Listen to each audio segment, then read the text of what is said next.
Welcome to Thriving Tribesmen. My name is Kuri, your host, and I'm excited to be making this episode.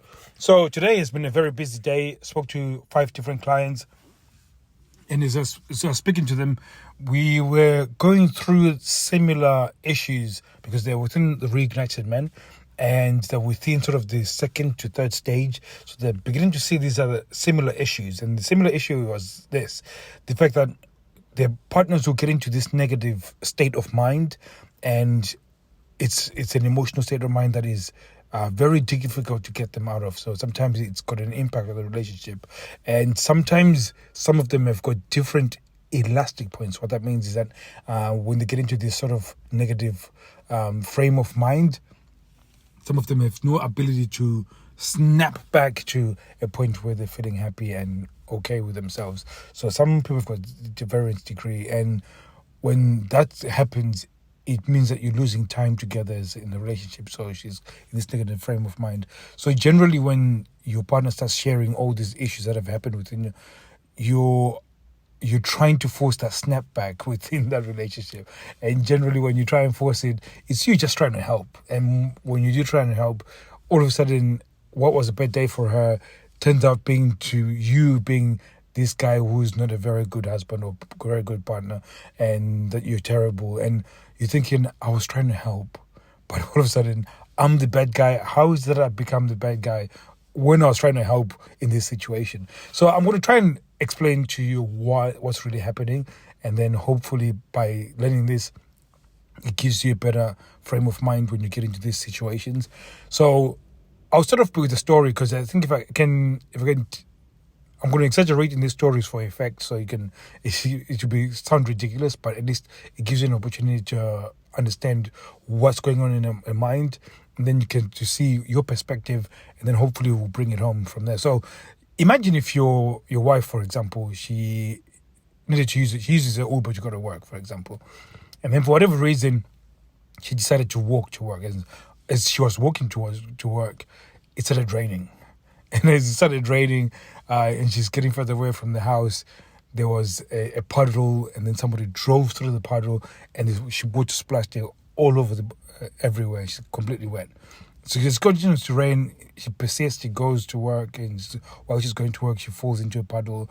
So everything is just sort of cataloging over a period of time. She gets to work. There's one guy who's in control of the AC. He's kept to a place where she's going to continuously feel cold. She's got no change of clothes. The clothes are wet. Then the boss also was having a bad day, so ended up saying something that was negative towards her work. And she comes back home, and now she's trying to tell you this catalogue of events that have happened throughout the day. And because it's been such a bad day, there's a sort of sense of lack of control of there's nothing I would have done to change this, and this is exactly what happened. So, and usually when men are now hearing this story and they're being told in this story, because it's at an emotional level, and you can see that this person is in distress, they just lost a little bit of control. You try and give them that control by then giving them a solution. This is where most guys come from. So they're like, okay, I get it, this is what's happened.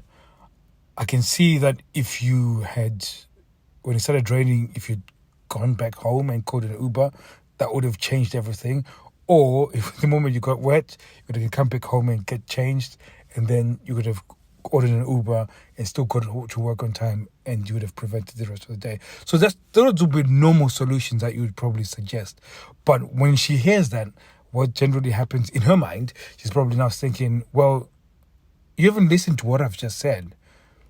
And really what she means by that is that you haven't validated the emotions that I'm feeling right now. Now, we don't know as guys how to validate feelings, because that's not how we are made up. Now, I know many men are trying to feel that way and trying to be that way inclined in order to, and again, if you've listened to our podcast for a time, you don't change nature to suit women's desires. I think there's a big episode I'm hopefully going to be making about this, about you changing to become emotional in order to become you being malleable enough to change so you can suit what the woman wants.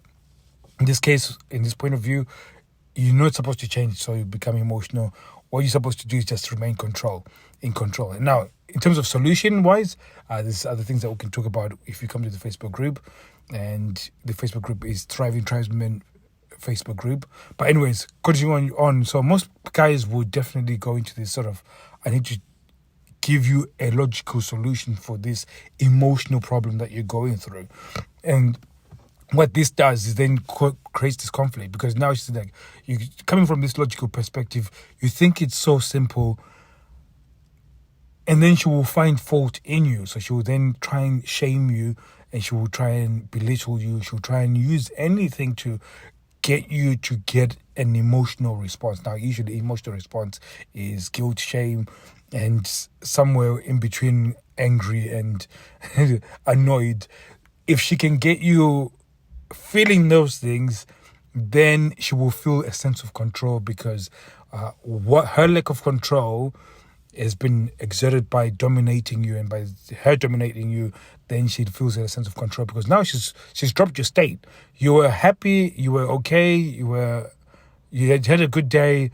Now I've controlled the way you feel, and therefore I now feel in control. Now you see this play out in so many levels, in so many interactions, and you'll be surprised. You'll be see it amongst children that they actually do this, and it's a terrible thing. And in fact, this is where it's similar to the bullying type of dynamic, where a bully is they think less of themselves, so they pick on somebody else so they can elevate themselves. So there's that at play. I'm not saying your wife is a bully, by the way. This is just her trying to make sense of what's going on in terms of her life. And this is how she operates. So generally, by you trying to offer solutions, generally that ends up becoming an opportunity for her to bash you.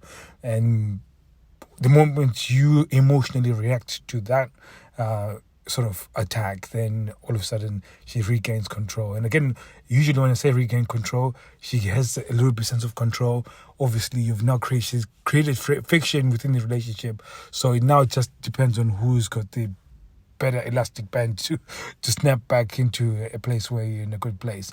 So this is what normally plays out within a relationship, and I wanted to point this out because it's a common theme, and this is where a lot of people will fall over within a sexless relationship, that when she's making these complaints, when it's an opportunity for you not to offer up solution, for you to emotionally engage, for you to be reactive. Generally, in my own relationship, what I tend to do is sort of just coast with it, ride it like a wave. She's telling me all these stories. I listen to what she's saying. If I can interject and agree with that, justify that emotion that she was feeling, I'll justify it, and then I'll just ride the wave. If at any point she sort of starts steering it towards me, I'll ride the wave. As long as it's nothing that is attacking who I am as a person and what I do, then I'll ride the wave. If it's a low blow and it's now really her shaming me and taking, then I'll put some boundaries. Like, look, dude, you had a bad day. You're now trying to take it out on me. I'm just trying to listen here, so don't, So I'll put some boundaries. But generally, if you're coasting and you're riding the wave, you'll never get that point. And really, what it does is that it should be in high emotion, and just like a wave, it will just die down, and everything will be calm. And then you can resume having a good day with your partner.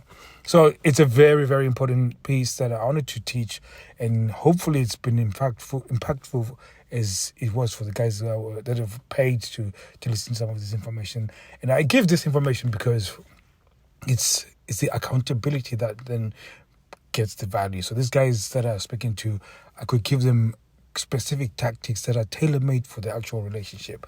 So it's not a big deal that I'm giving this stuff for free, because I want you guys to win. But if you want the tactical stuff to really be custom-made for your relationship, go to Thriving Tribesmen Facebook group. So thank you very much for listening, guys. I'll be seeing you guys soon. Take care.